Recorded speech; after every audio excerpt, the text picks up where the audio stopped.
Bisakah kita menemui Xiao Xiao lagi? Putri kami Xiao Yan mencoba segalanya. Bangkitkan keyakinan Kailin dalam hidup. Kailin kini telah mati dalam hatinya, dan seharusnya sudah menyadarinya sejak lama. Namun, istri-istri Xiao Yan lebih mengutamakan situasi secara keseluruhan dan tidak pernah memberitahu apa yang ada dalam pikiran mereka. Mereka tidak ingin menambah masalah Xiao Yan, jadi Kailin sangat tertekan. Akibatnya, dia ingin bunuh diri, dan hidupnya terputus, tetapi Kailin tersenyum. Dia hanya menggelengkan kepalanya sedikit, dan semua pikiran dan keyakinannya terputus. Xiao Yan tidak akan pernah melihatnya lagi dalam kehidupan ini. Suara terakhirnya lemah. Tampaknya apapun yang dikatakan Xiao Yan, dia tidak dapat mengubah tekad Kailin untuk mengakhiri hidupnya. Kailin perlahan menutup matanya. Aura kematian menyelimutinya dan dia benar-benar mati. Xiao Yan memegang tubuh Kailin. Gemetar seluruh tubuh. Pada saat ini, matanya penuh dengan darah merah, tidak. Suara menyayat hati dari kehidupannya merasuki seluruh Xiao Mansion dan bahkan menyebar ke dunia dewa kuno.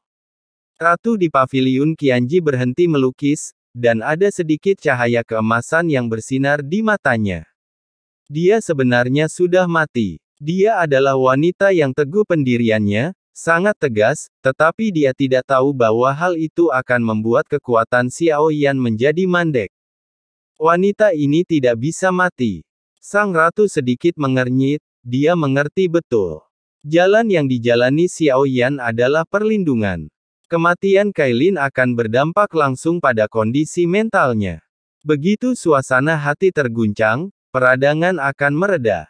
Seteguk besar darah menyembur keluar, matanya memerah, dan seluruh tubuhnya gemetar saat dia memegang Kailin. Dia tidak tahu mengapa dia sampai pada titik ini. Adapun orang-orang yang berada di luar ruangan, tidak seorang pun yang berani masuk untuk sementara waktu. Tetapi King Wer dan Jenny memiliki mata merah, dan jelas bahwa mereka tinggal bersama. Jelaslah bahwa Cailin telah lama berada dalam kondisi yang buruk. Xiao Yuli tidak tahu apa yang sedang terjadi. Dia tak bisa mempedulikannya lagi dan bergegas masuk ke kamar karena takut terjadi sesuatu yang tidak diharapkan pada Xiao Yan. Pemandangan di dalam ruangan, dilihat dari luar, membuat setiap orang merasa seolah-olah jantung mereka ditusuk oleh pisau.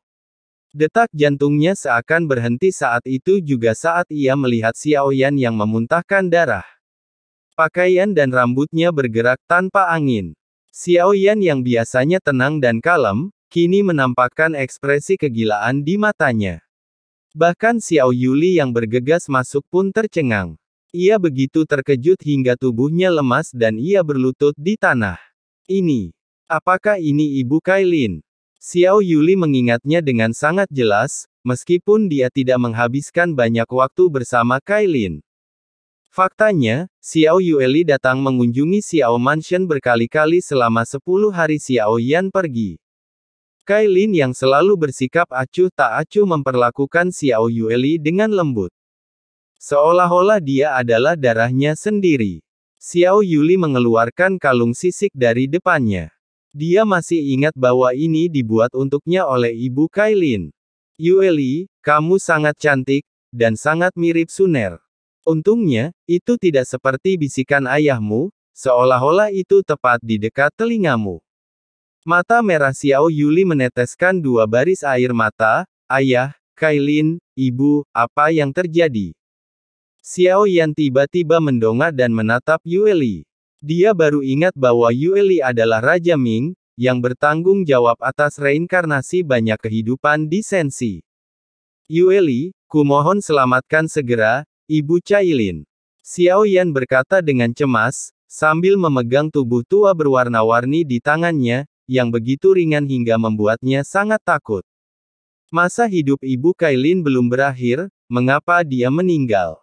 Xiao Yuli terisak, tetapi masih bisa mengendalikan emosinya dan berkata, ini semua salahku. Jika aku menghabiskan lebih banyak waktu dengan Cailin, tidak akan mencari kematian. Kata Xiao Yan dengan kesal. Xiao Yuli berdiri dengan tangan terkepal erat. Ia mengangkat tangannya dan kabut hitam mengembun. Bentuknya menyerupai wajah kematian dan muncul di tangannya.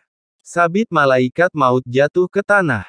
Jiwa Kailin telah menghilang, jadi Xiao Yan tidak dapat melihatnya. Baru pada saat inilah hantu milik Kailin muncul. Ibu Kailin. Xiao Yuli adalah orang pertama yang memanggil Kailin yang melayang di udara. Itu bukanlah jiwanya, melainkan hantu orang mati.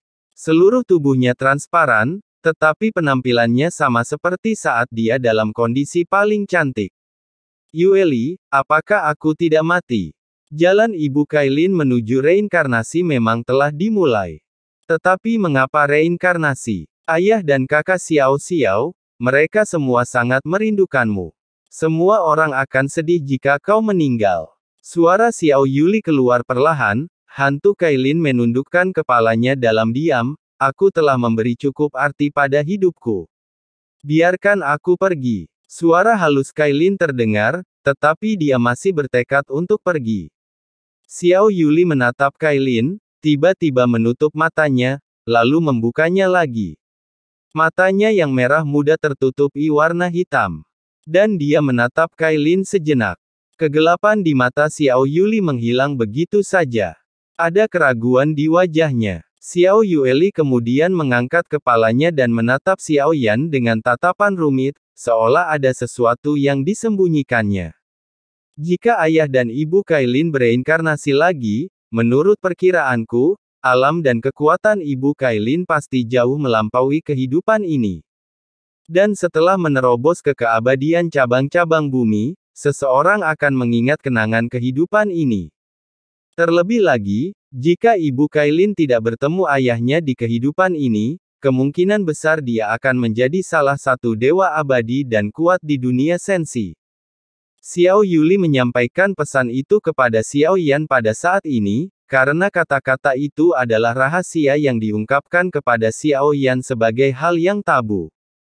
Mata merah Xiao Yan melunak. Jika bukan karena kejadian tak terkendali antara dia dan Kailin di menara pemurnian Ki pembakaran surga tahun itu. Kisahnya dengan Kailin mungkin tidak terungkap sampai titik ini, jadi dialah yang menghalangi jalan Kailin. Namun, ada cara lain untuk menghidupkan kembali Ibu Kailin dan menghilangkan niat Cailin untuk mati, suara itu bagai jarum yang menusuk jantung Xiao Yan. Suara Xiao Yuli terdengar lagi. Xiao Yan melihat ke arah Yueli. Apakah ada solusi? Xiao Yan tidak ingin melihat Kailin mati, dia tidak bisa menerima kenyataan ini. Bahkan jika ada reinkarnasi, akankah Kailin benar-benar mengingatnya saat itu? Segel ingatan ibu dan ayah Kailin dan segel ingatannya. Ayah harus melepaskannya. Biarkan Ibu Kailin berjalan sendiri sisanya. Jika suatu hari Ibu Kailin mengerti, dia akan mengingat semua kenangannya. Xiao Yan terdiam sejenak saat mendengar ini. Dibandingkan dengan hidup dan mati, menghancurkan dan menyegel memori adalah pilihan terbaik. Kailin bukanlah makhluk biasa.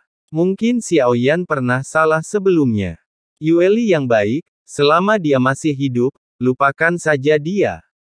Ketika Xiao Yan mengatakan ini, bukankah dia merasa seolah-olah ada ribuan jarum yang menusuk hatinya? Bukankah pandangan sekilas juga merupakan sejenis kematian?